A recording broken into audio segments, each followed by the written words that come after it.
Welcome है दोस्तों। आज मैं आपको एक ऐसी कहानी सुनाने वाला हूं जो आपका होश उड़ा देगी। ये कहानी एक छोटी सी गांव की है जहां एक श्रापित महल सभी को डराता था। तो चलिए बिना वक्त गवाए शुरू करते हैं ये भयानक कहानी। बहुत दिन पहले एक छोटी सी गांव में रमेश नाम का एक आदमी रहता था। रमेश का घर गांव के किनारे पर एक पुरानी और वीरान महल के पास था। गांव के लोग कहते थे कि यह महल श्रापित है और वहां कोई नहीं जाता था। एक रात बिजली काटने के कारण रमेश के घर अंधेरे में डूब गया। बाहर जोर से हवाएं चल रही थीं और पेड़ के पत्तियां छटपटाने लगी थीं। रमेश ने सोचा कि लैंटर्न लेकर देख ले कि बिजली कब वापस आएगी। जब वह महल के पास से गुजर रहा था तब उसने देखा कि महल का एक कमरे की रोशनी जल रही थी और दरवाजा खुला हुआ था।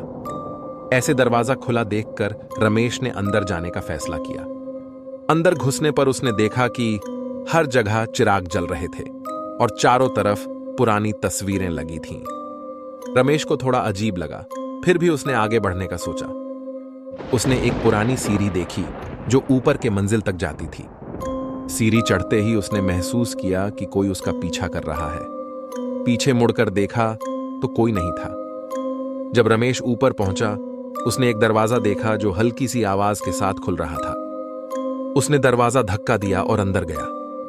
अंदर जाते ही उसने देखा एक पुरानी कुर्सी पर एक बूढ़ी औरत बैठी थी जिसका चेहरा धुंधला सा था। उस औरत ने धीरे से अपना सिर उठाया और रमेश की तरफ देखा।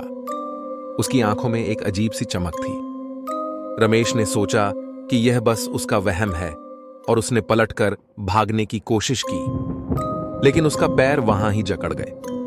वही औरत उसके करीब आई और एक ठंडी आवाज में बोली, तुमने मेरी नींद खराब की है, अब तुम यहीं रहोगे।